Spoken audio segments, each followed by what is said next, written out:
Proč umělá inteligence nikdy nenahradí umělce?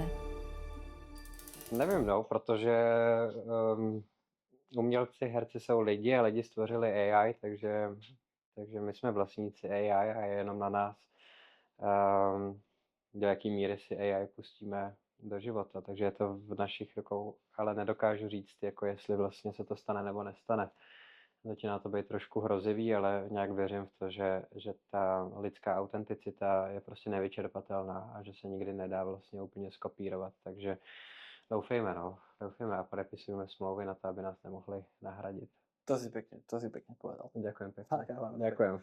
Ja si myslím, že AI-ko bude stále lepšie a lepšie, že bude to už skoro akože nerozoznateľné od toho, že čo je real a čo nie je real, ale myslím si, že to, aký to je vlastne vyčerpávajúci proces robiť, alebo teda generovať videá cez AI, filmy, tak podľa mňa časom tu ľudí prestane baviť a že preto sa to vlastne nikdy nestane, že by nahradili či už umelcov, alebo hercov, alebo vlastne hocikoho v tomto umeleckom odvetví. Že skôr to podľa mňa prestane baviť tých ľudí, ktorí to cez to AI jako tvoří. Jaký je podle vás nejlepší způsob, jak změnit svět? Film, pero nebo meč? Nejdřív perem, napsat scénář nebo knihu, pak ji sfilmovat a když nic z toho nepomůže, tak vytáhnout meč, ale když všechno z tohohle bude dobrý a bude to fungovat, tak meč zůstane v pochvě. Wow, to si dá dobré. Mic drop. Tak ja si myslím, že akože ja súhlasím s tvojou hierarchiou. Good. Súhlasím s tvojou hierarchiou. Ja. Ale akože myslím si, že to najintenzívnejšie alebo najviac také výraznejšie je asi to pero. Ja. Že, Jaká hodnota je pro vás v životě nejdůležitější? Láska. Je to hodnota? Je to hodnota. Pro mě to je hodnotný. Láska. Ako aj pre mňa je hodnotná láska. Hej? To je dobře. To je krásne. Já jsem si tak myslel, ale že tak bude. Ale ja som si tiež myslel o tebe, že Hej. bude láska tvoja hodnota. Ale ja ešte mám také, že úprimnosť k sebe je podľa mňa taká, alebo teda pre mňa veľmi dôležitá hodnota. Tak sa to odráža aj vo vzťahu k sebe, aj vo vzťahu k ostatným ľuďom. Tak asi taká nejaká úprimnosť. Jo. Že by si To je těžká hodnota. Že by si žil v pravde. Nie je to úplne easy vždy, ale podľa mňa je to veľmi dôležité si to nejako napilovať.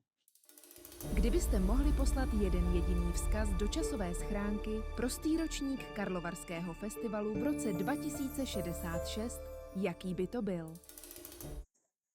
No. Môj vzkaz je, že veľmi ťažké si asi predstaviť, ako bude vyzerať svet v roku 2066, keďže všetko ide minimálne technologicky strašne rýchlo dopredu a asi v hociakej forme, v akej sa bude tvoriť, tak len dúfam, že to tých ľudí bude baviť ten proces tej tvorby. Asi to by som povedal. Jak byste popsali Ondreje Nepelu třemi slovy? Wow. Tak řekneme... Tak počkej. Počkej, tak dáme 4 slova a já vždycky řeknu jedno, pak ty, pak já a pak ty. Dobre, môže tak. Skromný. Ambiciózny. Pracovitý. Disciplinovaný. Keď to je asi to isté. That's it. Akože hej, aj nie, takže dobré. Jaký je váš osobní manifest, protest či vzkaz společnosti?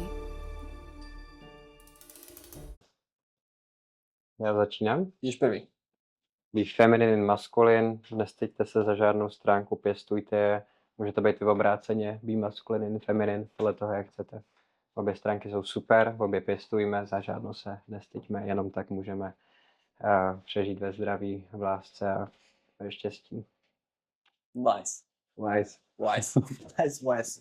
Ja som si zvolil slovičko nuda, preto, lebo nuda je taký zaujímavý stav mozgu v mysli, keď nie je sprevádzaný žiadnym stimulom, či už mobil, reelska, tiktoky, hudba, knihy, hocičo, ale vlastne úplne taká tá pure nuda, kedy mozog si musí ten obsah nejakým spôsobom vymyslieť sám, vytvoriť sám a čo podnecuje nejaké to kreatívne zmýšľanie a kreativitu všeobecne.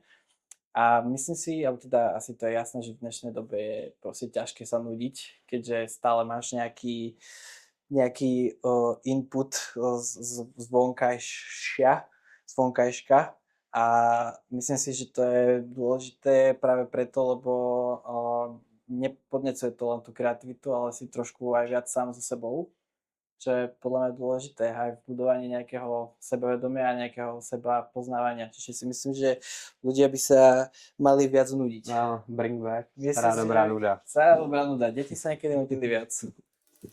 OK, that's it.